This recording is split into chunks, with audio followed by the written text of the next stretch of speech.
All right, ready to start turn 2 with the event phase. We'll go ahead and pull a card here for the Bourbon side. And it's a hold until play, command dispute. Play prior to battle when the opposing force contains 2 leaders that are contributing their tactical rating to the dice total. Each leader's TR is reduced by 1.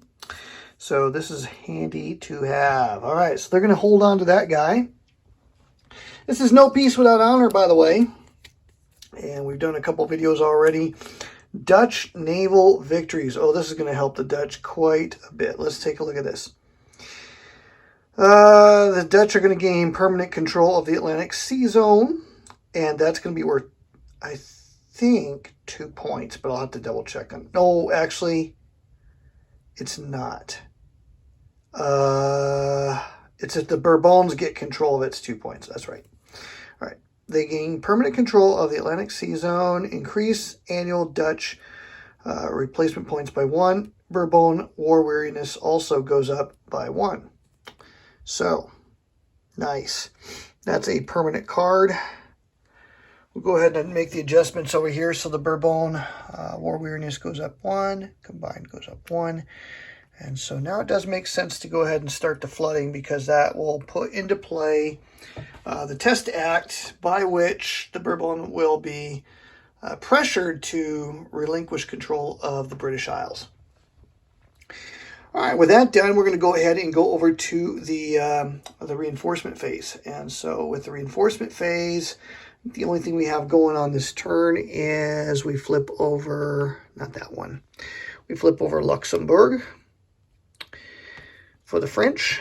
And so Luxembourg is now a nice 3 TR leader for the Bourbon. And we're going to go ahead, since the Bourbon has the initiative, we're going to go ahead and make the Alliance go first. And they've got, whoops, I forgot to increase the resources. All right, so the Alliance now has 3 resource points. Let's go ahead and spend them. I think what we'll go ahead and do is take a Dutch unit and place him in Naarden, increasing the strength of that space, and we'll increase him to full strength.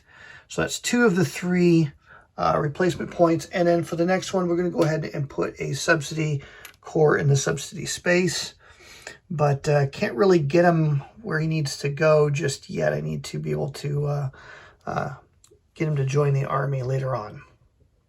So that's it for them. All right, we got 5 for the French, and they do have some losses. So let's go ahead and use 1 for Munster down here. So that's 1. The Conde has 2. And I think Turin had a couple in here. 3, 4. And all of these have a line of communications back to the supply space of Paris, the capital. And that's important. Oh, by the way, I forgot to mention this. This home space is considered to be connected via sea routes to, I think, Groningen and Amsterdam, to the ports there. But you can't actually do a naval move directly between here and there. So that's how I could use replacement points on previous turns. And we got 1 left, so let's go ahead and build 1 of the 3 spare corps. We'll put him in Toulouse, building up that particular army just a little bit more. And that is the replacement phase. So now let's just see who is going to go first. And so we're going to go ahead and roll for the Bourbon. CDE. All right. Like to have the initiative, so let's go ahead and we'll go ahead and use the that card as their play. For the Alliance, they're not going to play as big of a card. This die roll result means that you look at all the cards from E to A and you choose the smallest one. And so they're going to use a 2-up card. And since the Bourbon wants to go first, we'll just return that to his hand. Oops. These should all be reset back to hand size. All right, so the Bourbons are going to play with 3. Now we got to figure out what we want to do. What's our goal this turn? last turn I started with a pretty clear-cut goal. I think this one, I think we want to suppress Prince William and claim Naarden. Neither of those should be enough to increase the war weariness of the alliance and thus trigger Habsburg involvement. So I want to be mindful of that. At the same time, I would like to I don't want to provoke the Habsburgs yet, but I would like to get a force into play to besiege Strasbourg and go to work on that. So with 3 ops, what do we want to do? I want to think about this for just a minute. Okay, I wanted to check one more thing. I remember there's some kind of a rule about taking out the fortified lines in the Lobeth space. That turns out to be true only if you're using the optional King Louis XIV leader counter, which I'm not.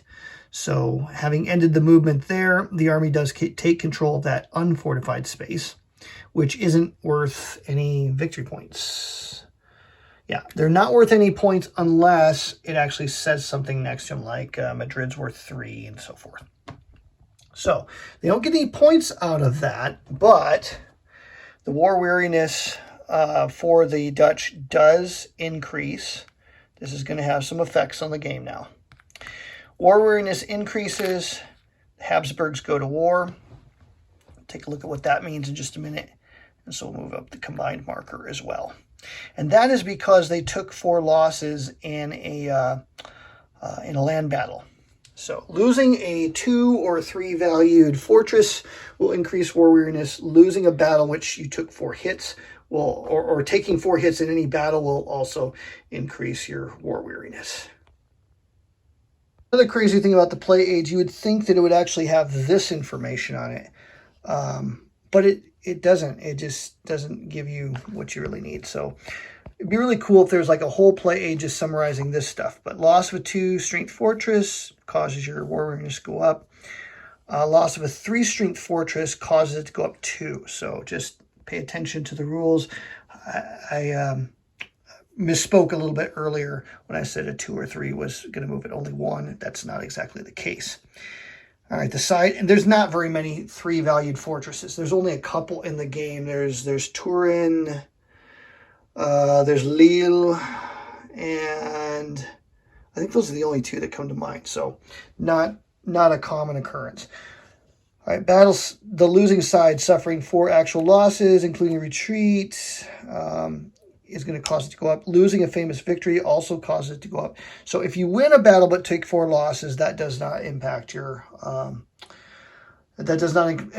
weariness.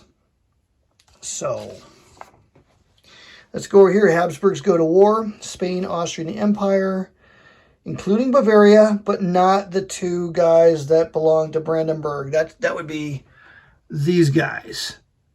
Frederick Wilhelm and his 2 boys, they stay neutral for now.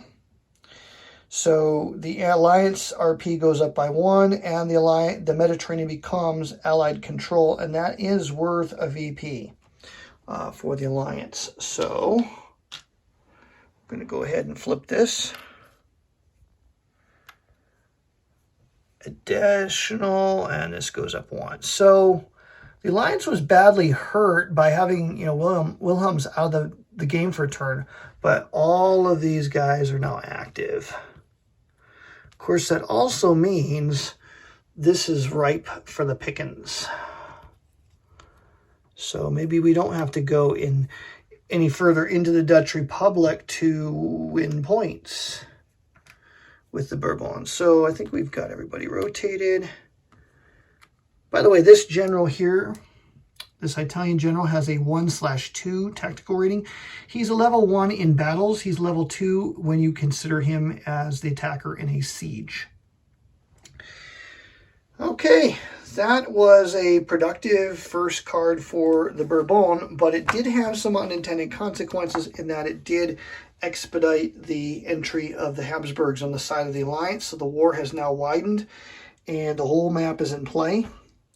So word to the wise, if you're the Bourbon, guard the back door, because these Spaniards here, they don't look like much, but give them a little bit of time and they can be a real problem for you. So that is that's the situation facing the Alliance. So we're going to go ahead and call this one here. The last couple of videos were a little long, but this one I think we've given you some things to chew on and give you another sense of how the game works. This is No Peace Without Honor. This is video number, I think, 3. And we've looked at field battles, interceptions, bypassing fortified lines. And I think by this time you should be getting a pretty good grasp of how to play the game. So when you read through the rule book, you should have a good understanding and how easy it is to jump into this system. And yet it's so engaging and full of historic flavor.